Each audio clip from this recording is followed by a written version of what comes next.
Good morning student. आज हम मनोविज्ञान के सेकंड पेपर समाज मनोविज्ञान के बारे में चर्चा करेंगे। समाज मनोविज्ञान के पाठ्यक्रम के अनुसार फर्स्ट टॉपिक हमारा समाज मनोविज्ञान क्या है, समाज मनोविज्ञान की परिभाषा, समाज मनोविज्ञान की विषय वस्तु, समाज मनोविज्ञान का स्वरूप पे प्रकाश डालेंगे। समाज मनोविज्ञान क्या है? सबसे पहले मैं ये बता रही हूँ, समाज मनोविज्ञान की शुरुआत 1908 में हुई। ये मनोविज्ञान की स्वतंत्र शाखा के रूप में हुई। समाज मनोविज्ञान की विषय वस्तु सामाजिक अंतःक्रिया है। सामाजिक अंतःक्रिया का अर्थ दो या दो से अधिक व्यक्तियों के बीच पाई जाने वाली अंतःक्रियाओं से है। क्योंकि करीब करीब सभी समाज मनोवैज्ञानिकों ने अपनी अपनी परिभाषाओं में सामाजिक अंतःक्रिया को केंद्र मानकर समाज मनोविज्ञान के स्वरूप का विश्लेषण करने की कोशिश की है। उसके बाद आता है समाज मनोविज्ञान की परिभाषा। क्रैचफील्ड तथा बेलची ने 1962 में लिखा है, समाज मनोविज्ञान समाज में व्यक्ति के व्यवहारों के अध्ययन का विज्ञान है।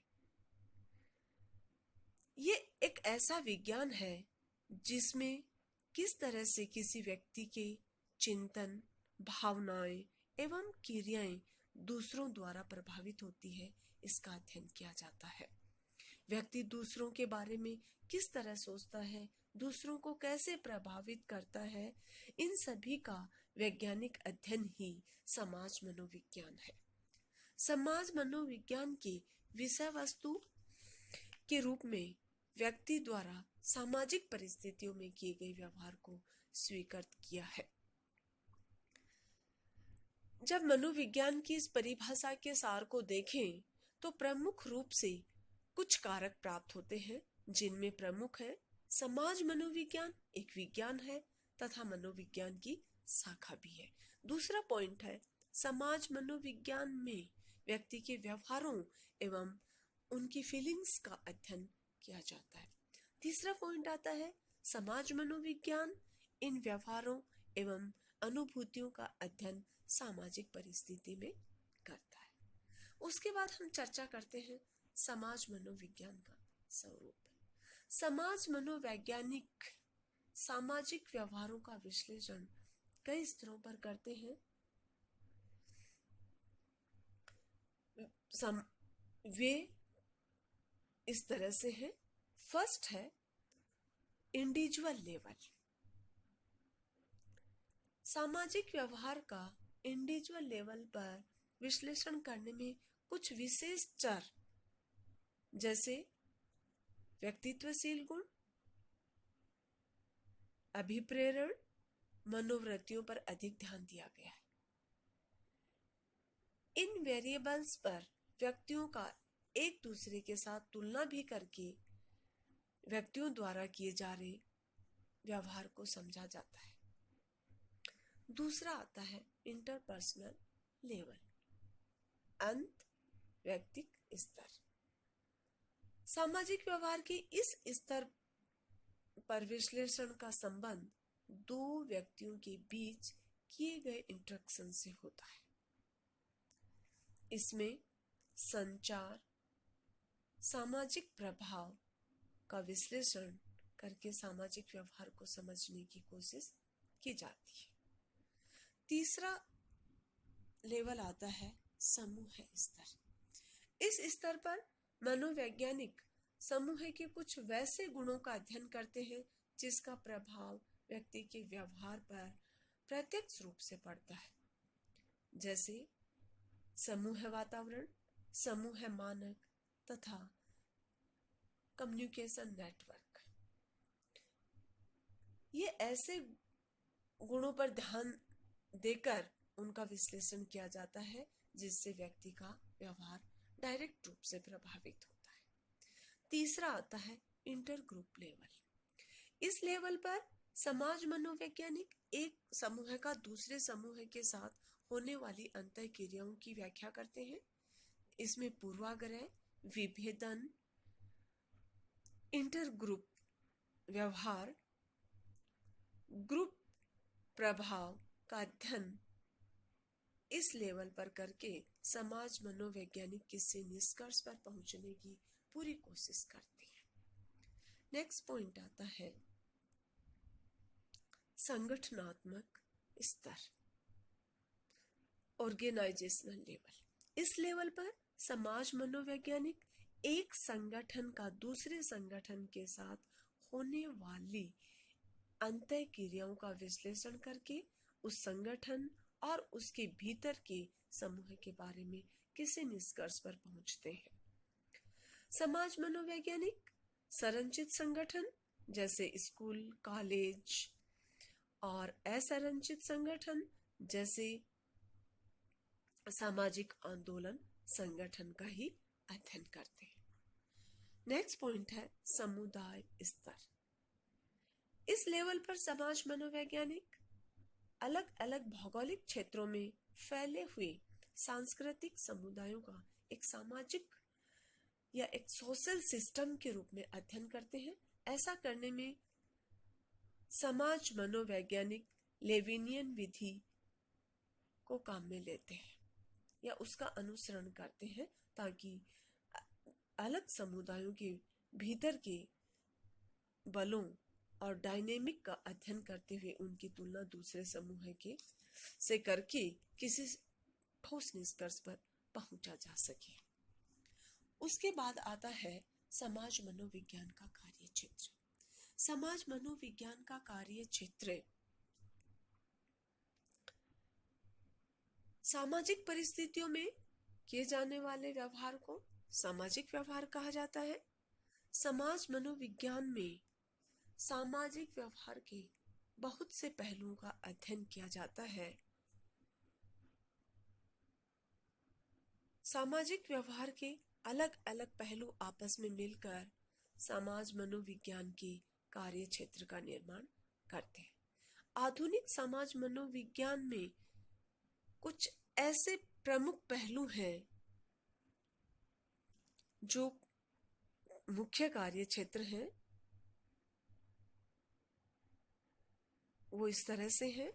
फर्स्ट है मनोवृत्ति। आलपोर्ट ने 1968 में बताया मनोवृत्ति समाज मनोविज्ञान के कार्य क्षेत्र का प्रमुख अंग है। मनोवृत्ति में 3 तरह के तत्वों का एक संगठन पाया जाता है। वो 3 तत्व हैं संवेगात्मक तत्व, व्यवहारपरक तत्व तथा संज्ञानात्मक तत्व। इन तीनों तत्वों को मिलाकर मनोवृत्ति का ABC कहा जाता है।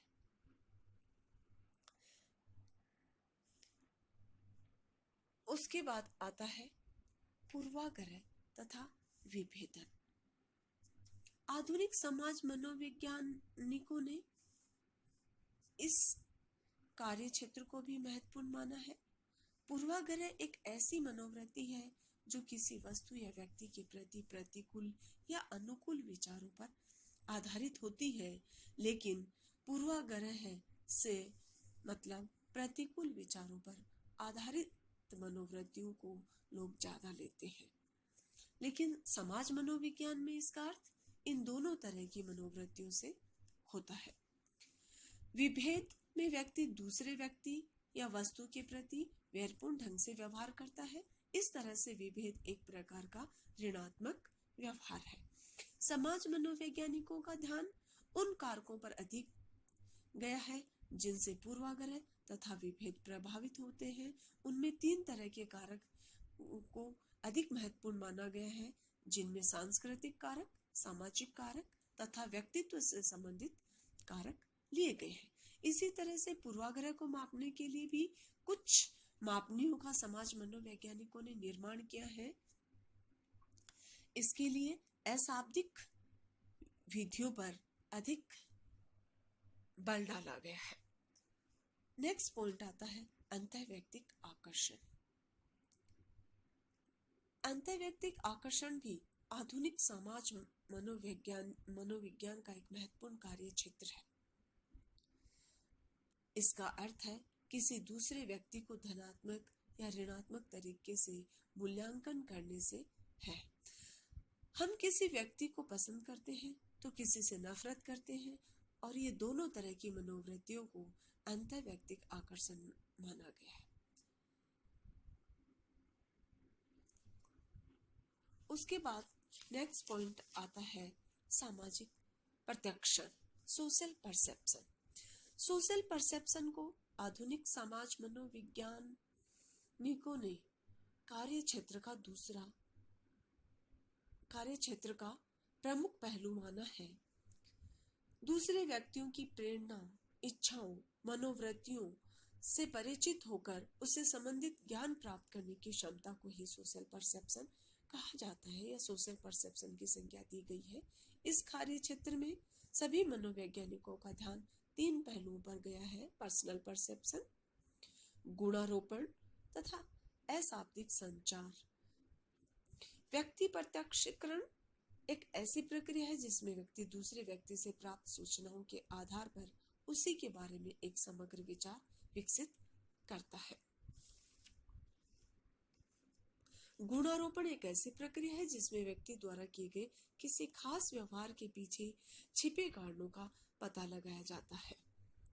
और अशाब्दिक संप्रेषण में समस्त मनोवैज्ञानिकों का इस बात पर ध्यान अधिक गया है कि हम लोग बिना भाषा के प्रयोग किए ही अपने हाव भाव तथा शारीरिक गतियों द्वारा किस तरह से दूसरों से बातचीत कर लेते हैं। उसके बाद आता है नेतृत्व। समाज मनोवैज्ञानिकों ने नेतृत्व जैसे कार्य क्षेत्र में अधिक रुचि दिखाई है। ये एक ऐसी प्रक्रिया है जिसमें किसी संगठित समूह की क्रियाओं को किसी निश्चित लक्ष्य की प्राप्ति की दिशा की ओर उन्मुख कराया जाता है। जिस व्यक्ति का प्रभाव समूह की इन क्रियाओं पर सबसे अधिक होता है उसे नेता मान लिया जाता है। नेक्स्ट आता है जनमत तथा प्रचार। इसको भी प्रमुख कार्य क्षेत्र माना गया है। इन क्षेत्रों में मनोवैज्ञानिकों की ज्यादा रुचि नहीं है। जनमत ऐसे व्यक्तियों के मत को कहा जाता है जिनमें एक सामान्य अभिरुचि होती है। आधुनिक युग में इसका महत्व बढ़ गया है क्योंकि इसके सहारे किसी सार्वजनिक समस्या के प्रति व्यक्तियों के विचारों और मतों का पता चल जाता है। आधुनिक युग में सिनेमा, टीवी, रेडियो, न्यूज़पेपर कुछ ऐसे प्रमुख साधन हैं जिनकी सहायता से जनमत का निर्माण होता है। नेक्स्ट पॉइंट आता है सामाजिक प्रभाव। सामाजिक प्रभाव को भी महत्वपूर्ण माना गया है। ये एक ऐसी प्रक्रिया है जिसमें किसी एक व्यक्ति के व्यवहारों, भावनाओं एवं मनोवृत्तियों में परिवर्तन दूसरे व्यक्तियों द्वारा कुछ करने या कहने के कारण होता है। सामाजिक प्रभाव छिपा हुआ चेतन या अचेतन तथा औपचारिक एवं अनौपचारिक कुछ भी हो सकता है। आधुनिक समाज मनोवैज्ञानिकों ने 3 तरह के सामाजिक प्रभावों को महत्वपूर्ण माना है: समरूप, अनुपालन तथा आज्ञाकारिता। नेक्स्ट पॉइंट आता है परोपकारिता, आक्रमणशीलता एवं सहयोग। परोपकारिता एक ऐसा सामाजिक व्यवहार है जिसमें एक व्यक्ति दूसरे व्यक्ति की सहायता करता है।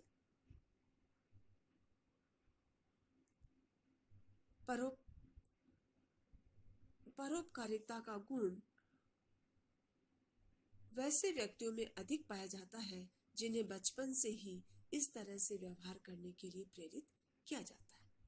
आक्रमणशीलता एक ऐसा शारीरिक या शाब्दिक व्यवहार है जिसमें एक व्यक्ति दूसरे व्यक्ति को चोट पहुंचाने की कोशिश करता है।